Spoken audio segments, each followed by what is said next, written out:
Hello friends, मैं पूनम कुमारी आप सभी का आपके इस अपने यूट्यूब चैनल पर बहुत बहुत स्वागत करती हूं।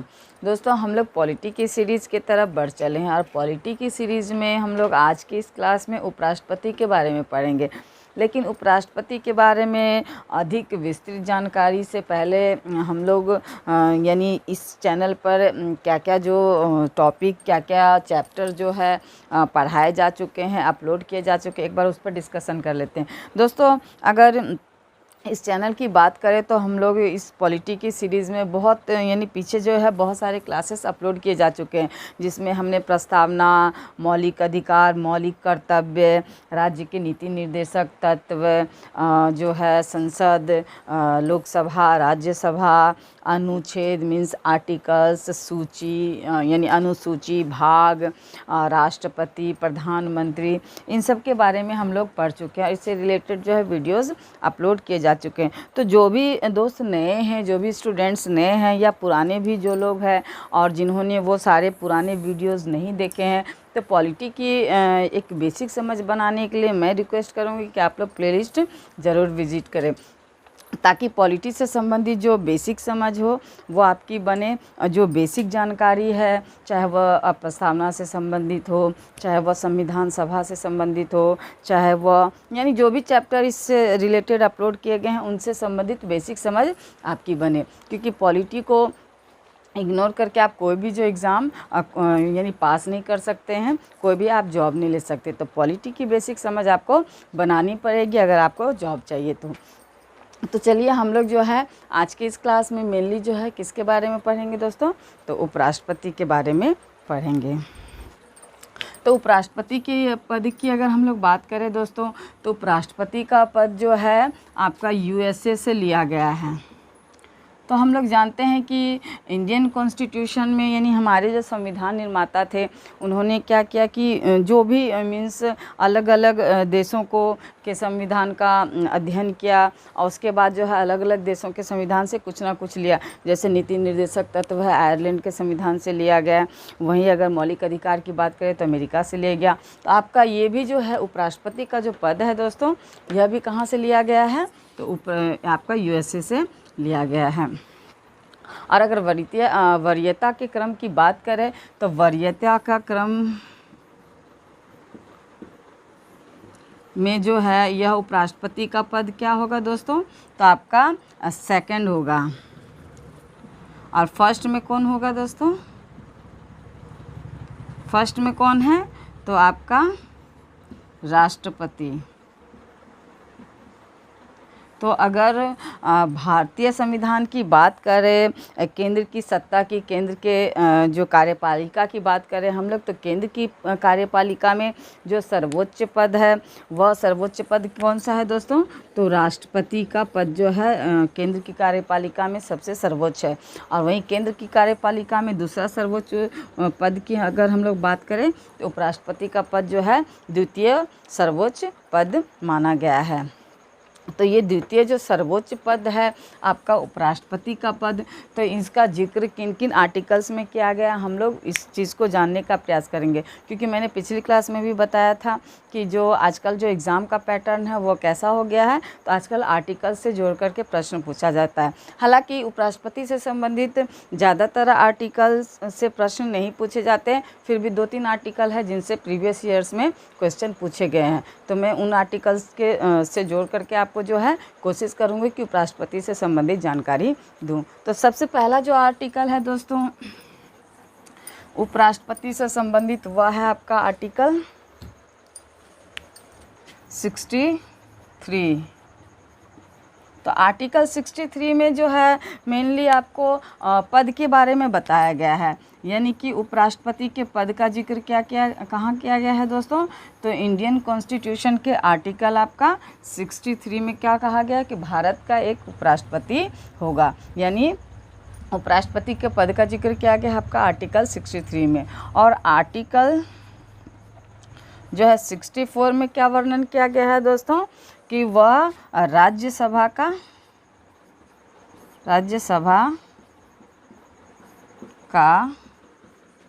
सभापति होगा।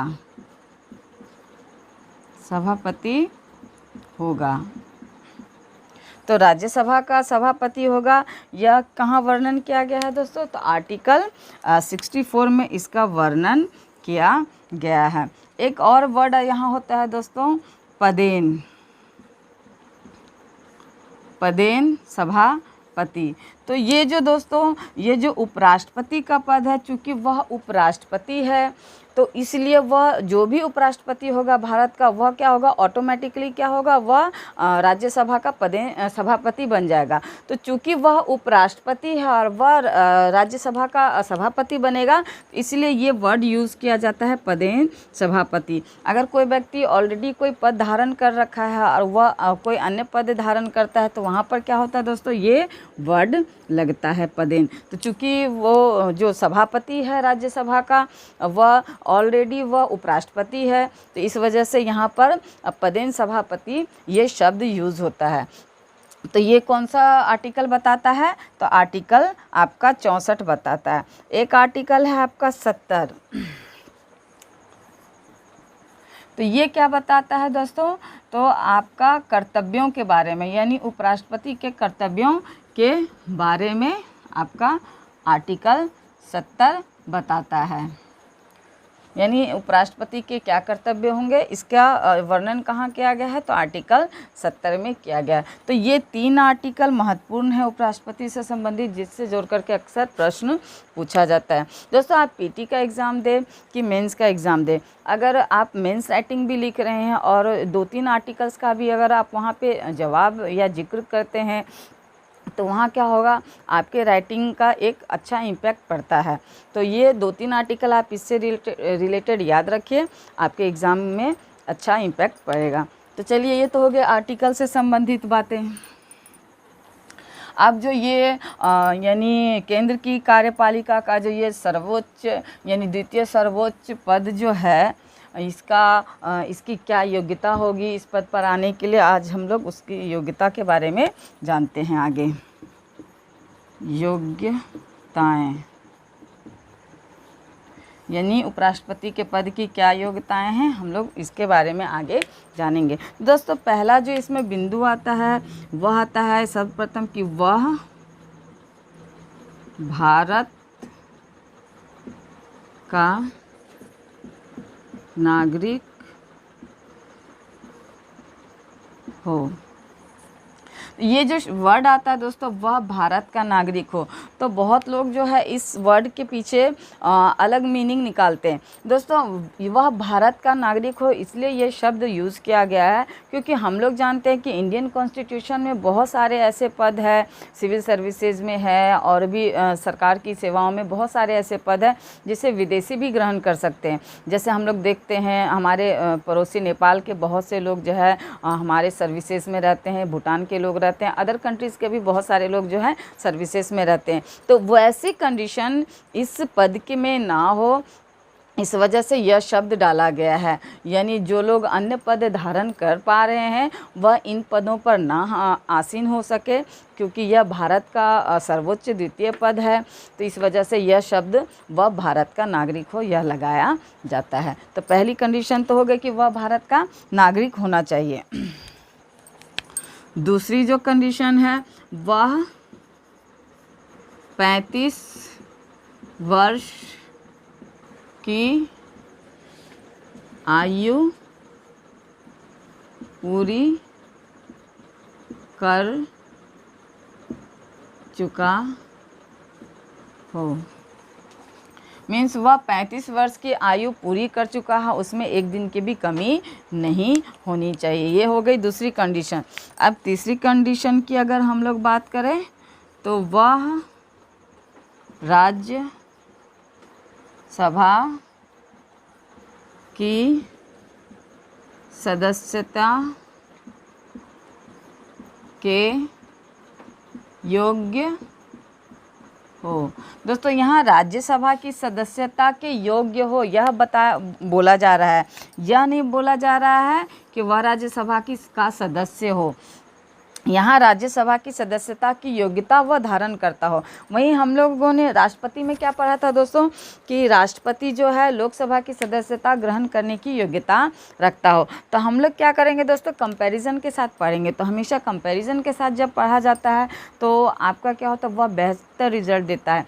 अक्सर एग्ज़ाम्स में होता क्या है, आप एग्ज़ाम हॉल में बैठे हैं और मान लीजिए आपका इससे राष्ट्रपति से संबंधित योग्यता से संबंधित कोई प्रश्न आ जाए कि अब मान लीजिए यही पूछा जाए कि वह राज्यसभा की सदस्यता के योग्य हो या राष्ट्रपति से संबंधित तथ्य है, योग्यता है, या फिर उपराष्ट्रपति से संबंधित योग्यता है। तो वहाँ क्या होता है, बच्चे कन्फ्यूज़न में आ जाते हैं और जहाँ आपका कन्फ्यूज़न क्रिएट होगा वहाँ आपका आंसर गलत होगा। तो ऐसा नहीं होता कि इस लेवल तक आने के बाद स्टूडेंट्स को जानकारी नहीं होती है या ऐसा कोई अनटच्ड टॉपिक होता है जो मतलब बच्चे ने स्टूडेंट्स ने पढ़ा ही नहीं, पढ़ा होता सब कुछ आपको पता होता, कहीं ना कहीं आपके माइंड में है कि वो चीज़ हम पढ़ें, बट वहाँ कन्फ्यूज़न क्रिएट होता है। तो वहाँ क्या होता है, आपका आप जानते हुए भी आप गलत कर दोगे, आपका सारा मेहनत बेकार हो जाएगा। तो आप कंपैरिजन के साथ पढ़िए। यहाँ पर क्या था कि वह राज्यसभा की सदस्यता के योग्य, यानी उपराष्ट्रपति से संबंधित ये है, और राष्ट्रपति में क्या था, वह लोकसभा की सदस्यता के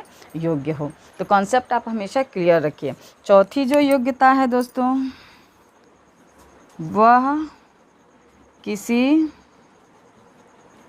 लाभ के पद पर ना हो, यानी वह सरकारी किसी लाभ के पद पर ना हो। तो ये 4 योग्यताएं होनी चाहिए भारत के उपराष्ट्रपति बनने के लिए। तो अब एक चीज़ और सोचने वाली बात है दोस्तों कि मान लीजिए वह भारत का नागरिक हो, या पहली कंडीशन, पहली योग्यता है, तो बहुत से करोड़ों की संख्या में भारत की नागरिकता लोगों को मिली हुई है, तो क्या वो लोग सभी राष्ट्रपति के लिए एलिजिबल है? नहीं है। 35 वर्ष की आयु भी बहुत लोग पूरी कर चुके होंगे, करोड़ों की संख्या में होंगे जो 35 साल की आयु पूरी कर चुके होंगे। राज्यसभा की सदस्यता की योग्यता रखने वाले भी करोड़ों की आबादी में होंगे। किसी लाभ के पद पर ना हो, मीन्स किसी गवर्नमेंट जॉब में ना हो, ऐसे भी करोड़ों लोग होंगे। तो क्या सभी लोग जो है उपराष्ट्रपति के पद की योग्यता यानी उपराष्ट्रपति बनने के योग्य है?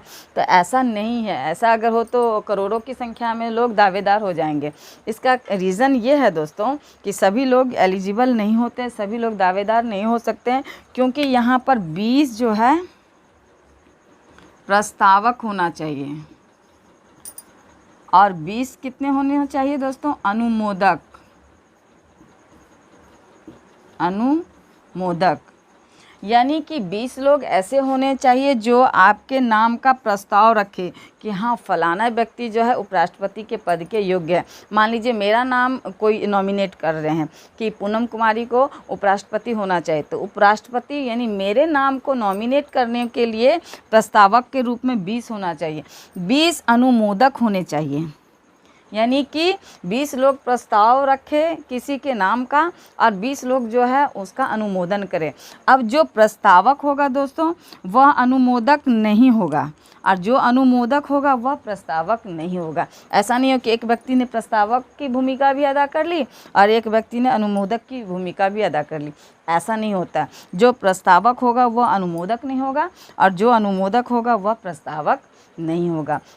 सेम ये कंडीशन हमने देखा था राष्ट्रपति के चुनाव में, लेकिन वहाँ क्या था, 50 प्रस्तावक था और 50 क्या था, अनुमोदक।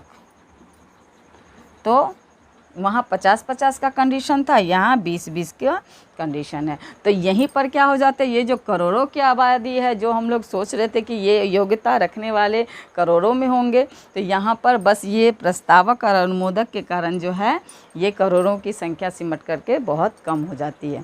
तो ये कॉन्सेप्ट आपका क्लियर हो गया कि योग्यताएँ क्या होनी चाहिए।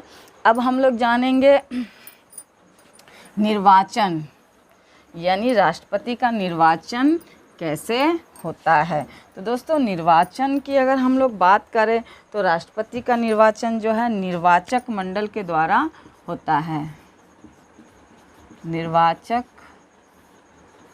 मंडल, और इस निर्वाचक मंडल में कौन लोग भाग लेते हैं दोस्तों? तो इस निर्वाचक मंडल में संसद के सदस्य भाग लेते हैं।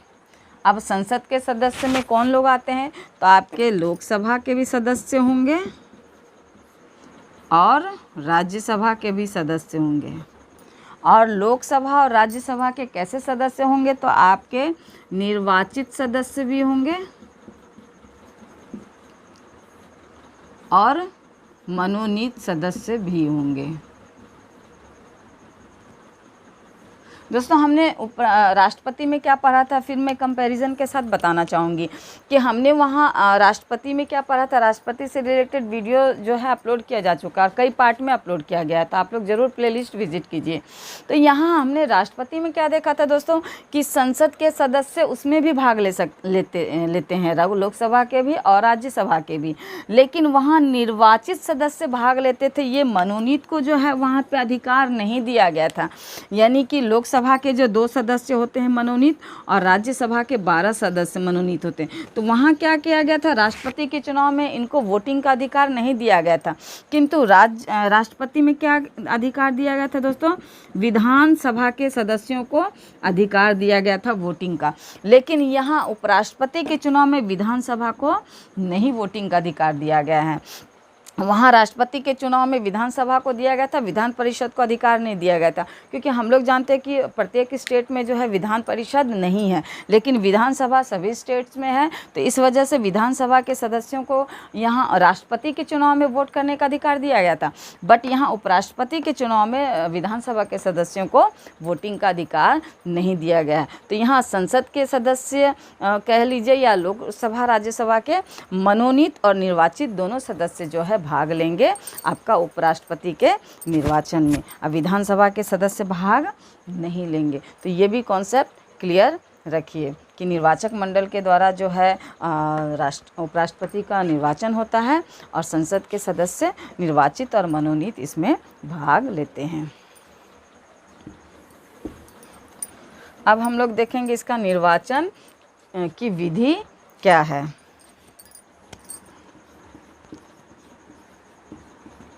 निर्वाचन विधि,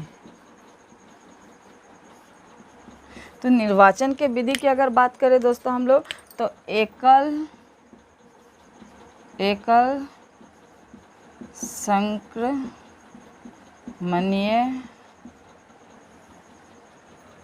आनुपातिक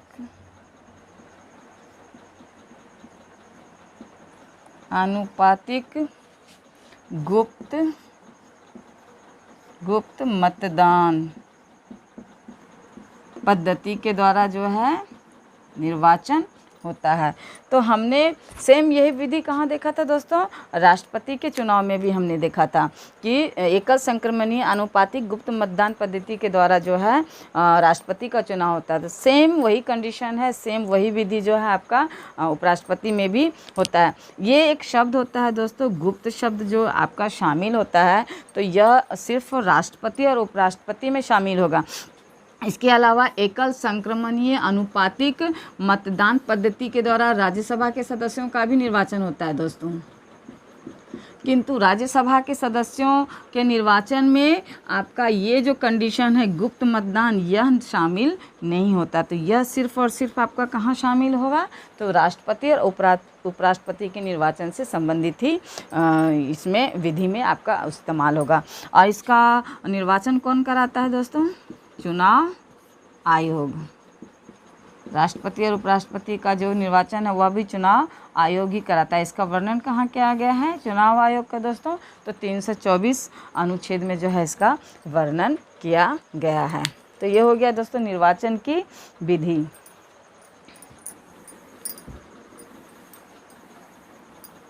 अब हम लोग देखेंगे शपथ।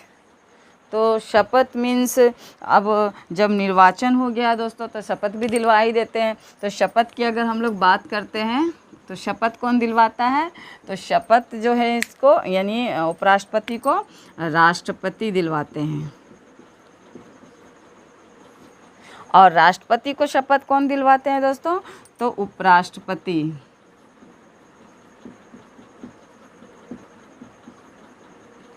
यानी उपराष्ट्रपति को शपथ कौन दिलाएंगे, तो राष्ट्रपति दिलाएंगे, और राष्ट्रपति को शपथ कौन दिलाएंगे, तो उपराष्ट्रपति दिलाएंगे।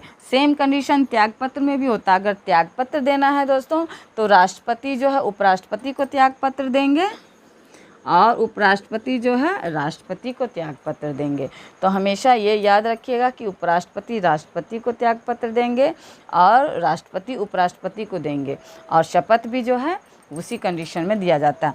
अब शपथ जो लेते हैं दोस्तों, संविधान के प्रति निष्ठा की शपथ लेते हैं, यानी राष्ट्रपति जो उपराष्ट्रपति को शपथ दिलवाते हैं तो वह क्या शपथ होता है, संविधान के प्रति निष्ठा की शपथ होता है। और अगर राष्ट्रपति के शपथ की बात करें तो संविधान की रक्षा की शपथ जो है राष्ट्रपति लेते हैं। तो यहाँ जो है राष्ट्रपति रक्षा के लिए संविधान की रक्षा की शपथ लेते हैं और उपराष्ट्रपति संविधान के प्रति निष्ठा की शपथ लेते हैं। तो यह भी मूल रूप से याद रखिए।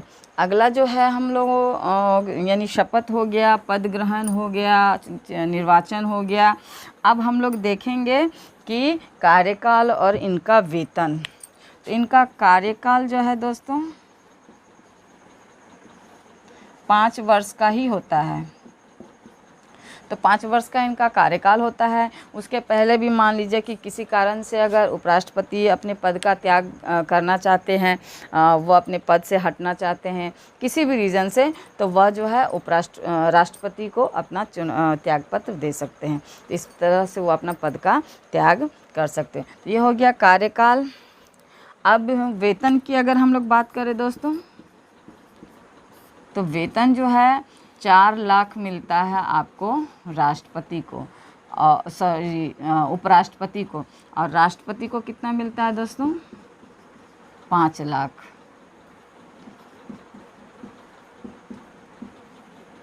और आपका 4 लाख उपराष्ट्रपति को।